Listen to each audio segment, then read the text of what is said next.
Welcome to the Fantasy Champions Fantasy Football Podcast. Here's your host, Morgan Colby and Rick Lemon. Welcome to the Fantasy Champions Fantasy Football Podcast. We're going to provide you some interesting content today, because it's week 13. And we talked about that all week, on all four shows now that we've done. It's week 13. It is week 13. That's kind of which means your trade deadlines are probably gone and passed. But we're still going to provide it because I know. I'll get to that in a second. Well, Fantasy Champions Fantasy Football Podcast. My name is Morgan Colby. I got Rick Lemon with me as always. It's Bob and Rick. What's up? What's up? I was gonna rant for a second because I was gonna say, why do in dynasty leagues it makes zero sense, literally 0 cents to have a trade deadline? That's crazy because you set the trade deadline in 2 dynasty leagues that I'm in with you, where you're a commissioner, like 2 weeks ago, and it kind of pissed me off because I wanted to make trades. I don't know. I don't make the rules. I don't even think I changed. Hey, dude, you're the commissioner. I mean, you literally make the rules. All right.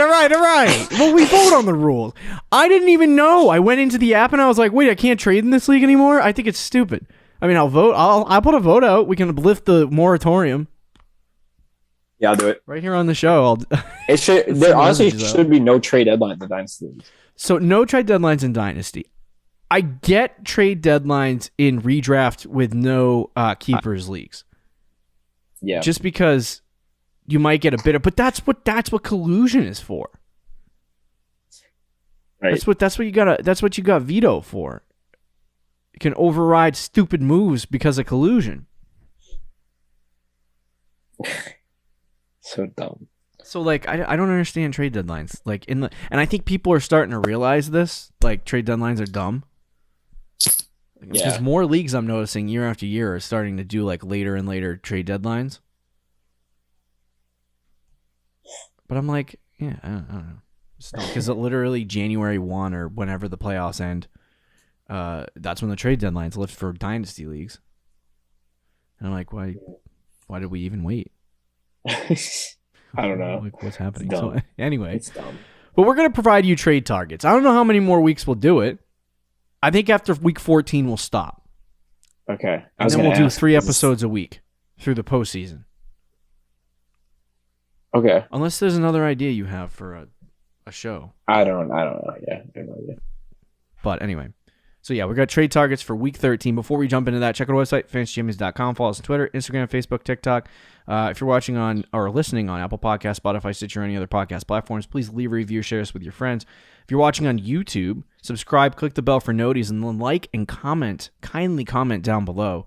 A grade you trade, because we've been wanting to do that all year. So yeah, do it. So let's jump into our trade targets for week 13.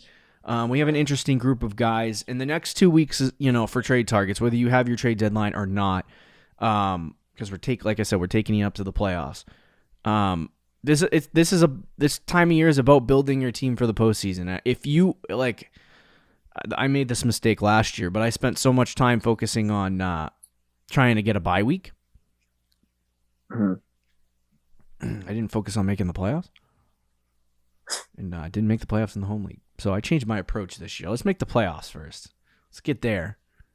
Then I can start talking about bye week. Of course, made the playoffs. The team in front of me has 9 wins or 10 wins. Ooh. So yeah, I'm not getting a bye week. But I will say this.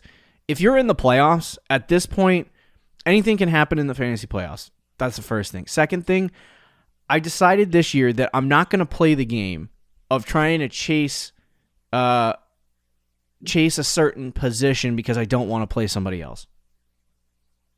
Yeah. Because it literally does not matter. Just get in. You just got to get in. Get in. Okay? So now I'm in, and I literally don't care about the next 2 weeks. In the home league, at least. A bunch of other leagues. Yeah. I need to try to get into the playoffs. But so I'm in, and my thought process has changed now a little bit because it's, once you're in the playoffs, you can start thinking about constructing the playoff roster. So if your trade deadline's not up and you're in the playoffs, now is the time to start. If you have some matchups for the playoffs that you're not liking, You got Josh Jacobs on your team, and you're like, ooh, I don't like that schedule. Now's the time to toss him. Yeah. Go out and get some guys that do have good playoff schedules of equivalent talent. So that's how you'll win your chips. But anyway, yeah. So that's my approach. That's my tip of the day, if you will. See, for me, like in my leagues, I'm already in the playoffs in like every league except the home league. Okay, screw you. And 10-man band.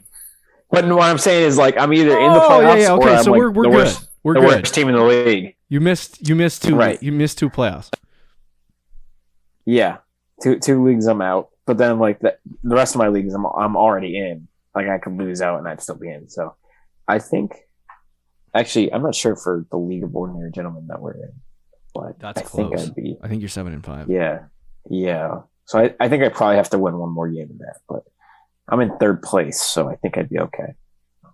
Yeah. But either way, don't really have to worry about that. And of course, the home league, I'm for the second straight year, not even relevant. Sucks for you.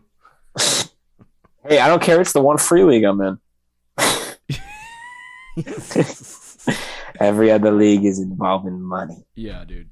But anyway, so what we're going to talk about today is trade targets and guys that we think you should try to acquire before that trade deadline hits, and you can't improve your team anymore. Guys that will help you down the stretch in the postseason. So we'll spend the next 2 weeks, I guess, trying to give you some of that. Now, some of these guys do have really, really good playoff schedules. Some of these guys have been on the list many times before. And some of these guys are just real good, and you need to get them. So let's start with the number one guy, the first guy on the list. Rick, why don't you tell us about DJ Moore and why we need to be going out and I'm actually surprised you put him on this list. This is, by the way, like the 10th time this season he's been on this list, I feel like. Love it. Which I'm not complaining about because I like DJ Moore a lot.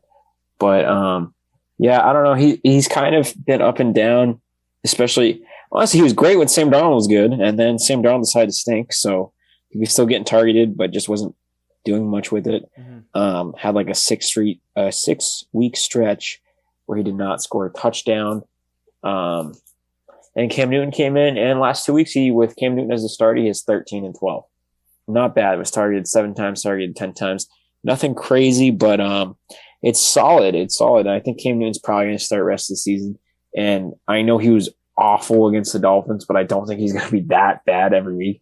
And even with him being that bad, DJ Moore had 12 fantasy points. Mostly on one play. He had like 7 on one play, but still was able to put up 12 fantasy points with the way Cam Newton played. He's got a good schedule rest of the season. And he's really probably not going to be that expensive.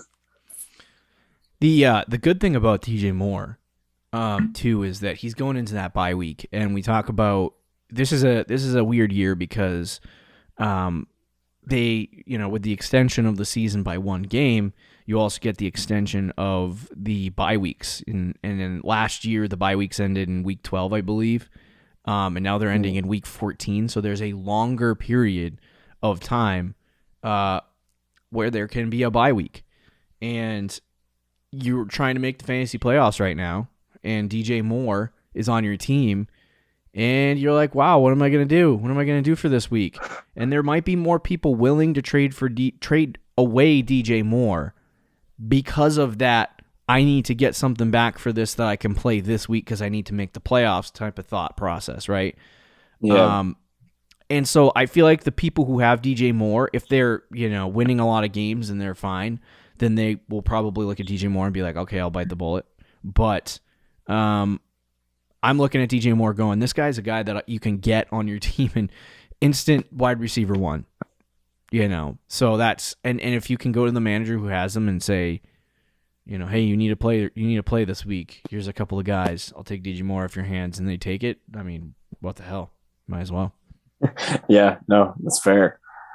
All right. Is that all your thoughts on DJ Moore? Yeah, we can move on. All right, let's move on to Deandre Swift, number 2. Swift has been very, very good this year. He's been the breakout that Rick and I projected early in the season. He's kind of the only running back left of all the breakouts that we said, just because the guys got hurt. not because he sucked, because he got hurt.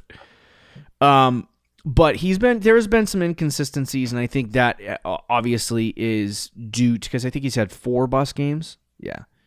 But most of those bust games are due to the fact that just the Lions suck, and they're not good. Their offense hasn't been good. Like, but I mean, some of those, yeah. But the big thing, I would say 3. I wouldn't count this week as a bust game. Yeah, no, this week wouldn't be counted as a bust game. But he also he did not do this against Cleveland, but most of the season he's been a PPR darling, if you want to say that, because he's been lighting it up, getting targeted a ton, probably by Jared Goff. That's probably the reason why. But, yeah. But anyway, I think he led the league. I don't know if now he does, but he did before last week lead the league in targets. Lead the league in catches at the running back position. But he's been ridiculously good, and he is in half PPR. He is a top 10 running back. He's top 8 right now, and I think he would be top 5 if he played the rest of that Chicago game. Week 16, week 17, championship weeks. Easy money. Atlanta, Seattle. I will say, though, one thing that makes me nervous, he could miss multiple weeks, is the last report on him. Okay, yeah. And that's another, we go back to the it is a risk. DJ Moore. These guys are trying to make the playoffs. They might be willing to trade Deandre Swift to a team who's willing to take a guy who's not going to play for a couple weeks. Yeah. So, yeah, you go and get yourself Deandre Swift. He's a good player. He's decent. Yeah, I mean, the only negative is, like, the Lions obviously haven't won a game yet this year. If he's going to miss a couple weeks, there's a chance they just shut him down for the rest of the season. Yeah, I think that's very possible. But if you're in Dynasty Leagues, it's a definite buy. Mm-hmm. And redraft, I think if you can get him cheap, I would definitely target him. But that's just something you need to keep your eye on. Yeah, that's scary. That has been my fear about the Lions all season, which is why I ended up trading Swift away to get Chubb at one point in the home league. Because the Lions suck, and at some point they're going to shut down their players, and I didn't want to have 2 Lions. So that would suck. But I will say this. I don't know that they're going to shut down Swift. They don't have a win yet, do they? No. They're going to be fighting for that. If they said, "Hey, Swift, beat rest of the we're going to shut you Seattle? down rest of the season," he's like, "No thanks." Atlanta, maybe. I don't think if they're going to win a game, I was going to say it would have been Thanksgiving versus Andy Dalton, and they couldn't do that. So no, right? But that might mean they keep trying to get a dub, so they don't look like complete fools. Hopefully, yeah, I hope so. But yeah, no, there's always a risk attached to DeAndre Swift trade, but I think he's good enough of a talent to do. Imagine look what he's doing right now on the Lions. It's impressive. Imagine if he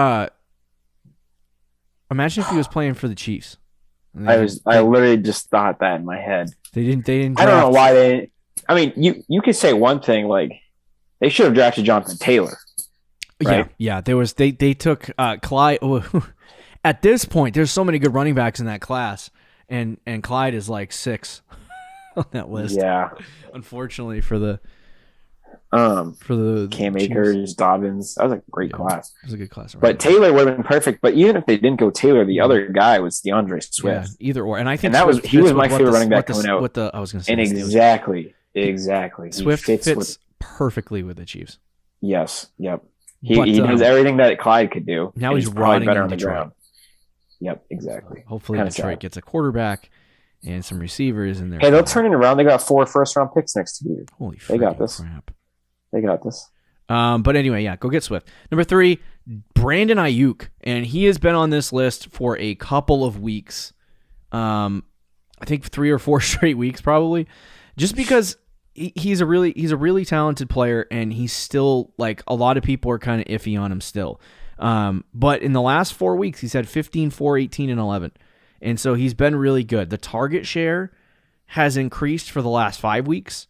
He's been getting 7, 8 targets per game, not fantasy points per game, but 7, 8 targets per game, which is an increase on the early half of the season. And, I would love to see, I'm going to try to see if I can pull it up right now, the numbers from week 8 to 12 to see where he is at.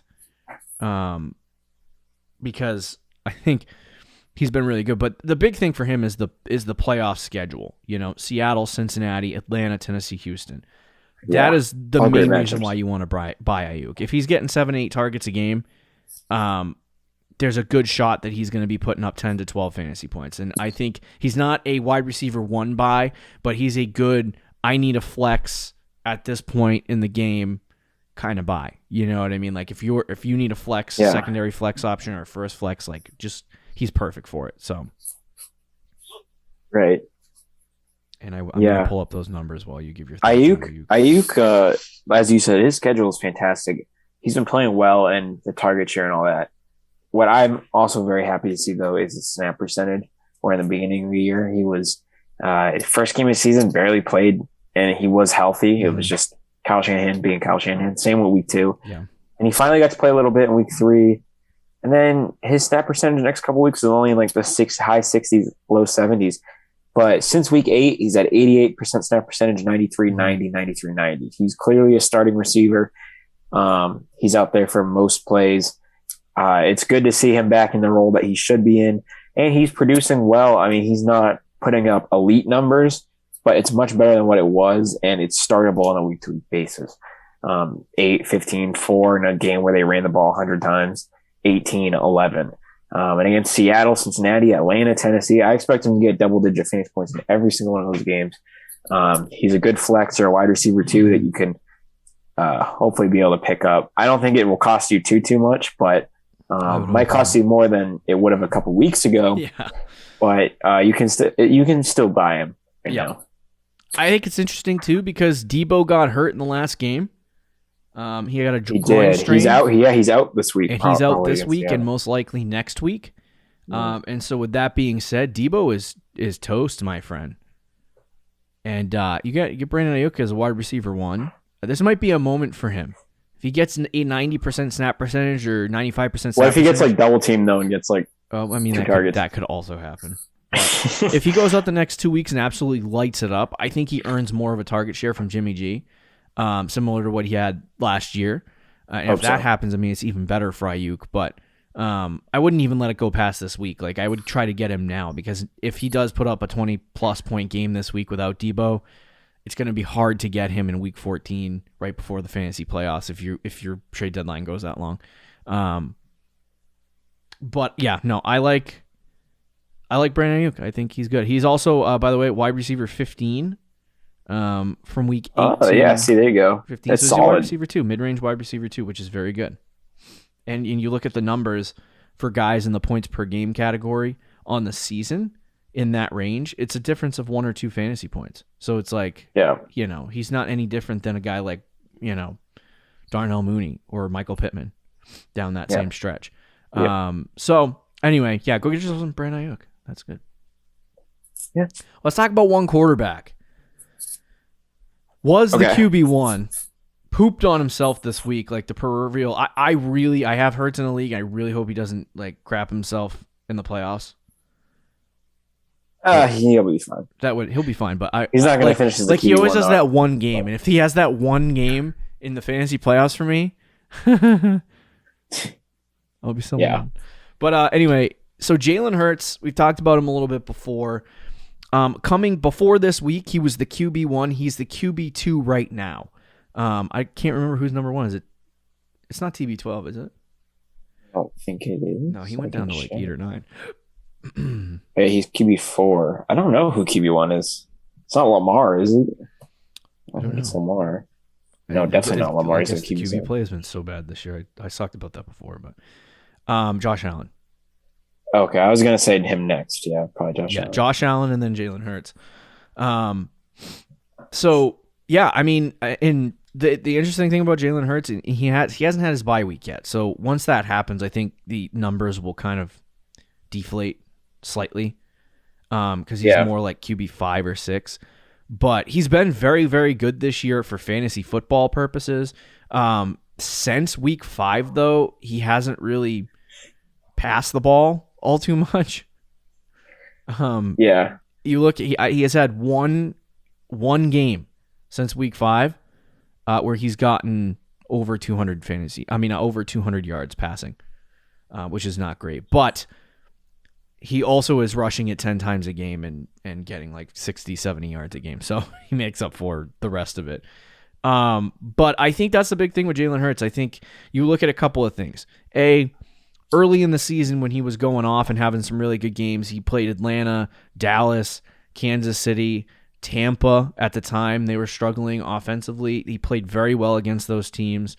And then he had some tougher games against San Francisco and Carolina and still performed well. But after week 6, there was a kind of a gauntlet of games where he was facing tough matchups. And over the course of those games, he had 25, 11, 17, and 21. And this is 5-point touchdowns, so forgive me if the numbers are a little weird for you. One or 2 points difference. But anyway. And then he played New Orleans and had 30, and the Giants, who I don't know why they don't give up a lot of fantasy points to the quarterback position, but he had 9 against the Giants. But he has the Jets, Washington, Giants again, Washington to end the season. So I think fantastic. It's a fantastic schedule. And right now I don't think a lot of people want Jalen Hurts just because of the aura around him, if that makes sense. A lot of people are like, "Oh, he sucks. He's going to lose his job. He can't throw the ball." If you think he's going to lose his job at this point in the season, I think you're kind of... It's like the Eagles, they're he has like 3 more games where he throws 3 interceptions like Sam Darnold. I know, like that's honestly what would do it. But like at this point, there is no reason to sit Jalen Hurts for Gardner Minshew. The coach Nick Sirianni, he's there, and they're not gonna like get rid of him. Like they're not firing him this year after one season. They're gonna hold on to him. And there's no job. Like he's not worried about job security at this point. Maybe next year he'll be worried about job security, and that's when he would sit Jalen Hurts for Gardner Minshew. But right now, there's no reason for them to take Hurts out for a quarterback that's probably going to do the same thing. Right. So stick with the guy, see what he does rest of the season. If he plays well, then that's great. If he doesn't, it is what it is. But I would get him right now just for fantasy football purposes because of the late season schedule. It's really good, and he's already the QB2 on the season. I think that he can stick around the top 5 and stay in that category, and he's not going to be like uberly expensive to get. Right. No, I agree. He might be a little expensive, but he's worth the buy because of his schedule, I think. Yeah. I agree. Do you have any more thoughts on Jalen Hurts? No, not really. You touched on all the points. I mean, he's your guy. So. Yeah, that's where I'm going. He's your guy, though. So the final guy is David Montgomery. I'll let you talk about this, Rick, because I just rambled about Jalen Hurts for 4 Monty, but he's also your guy. This list is full of your guys. Is it because you make the list? I don't have any of these guys on my team besides Hurts. Yeah, it's because I made the list. Yeah, but Dave Montgomery is like your guy. Yeah. If anyone is really your guy, Dave Montgomery. He's also been on this list multiple times. Yeah. Montgomery's been actually okay. He just hasn't really scored any touchdowns the last 3 weeks. With 9, 7, and 8 fantasy points. Yeah. Since returning from injury in the beginning of the year, he was pretty solid. Had 2 really good games, 1 kind of bad game, and then 1 average game. Yeah. Rest of the season, he has a pretty decent schedule. I want to say, I think Minnesota, Seattle, Giants are good matchups. I don't know about Green Bay and Arizona, but I don't think any of them are really super tough. He's clearly getting the work, all of it. Some people thought Khalil Herbert would get some. I actually thought he would get at least a little bit, kind of like a 70-30 sort of thing where they use him. But yeah, I know he hasn't.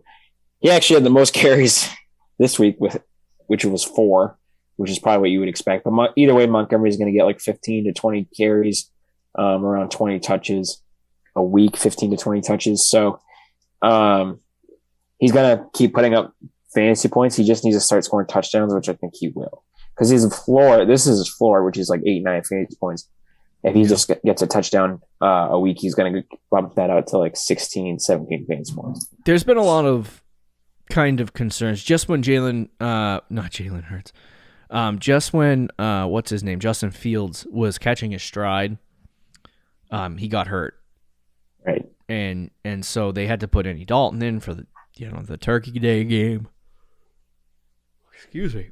the Thanksgiving game, and it just didn't look good. And David Montgomery did not play well against a really easy matchup against Detroit, and the offense just kind of sucked. And I mean, it's a Thursday night game, or Thursday day game, which is even worse. Yeah, less preparation.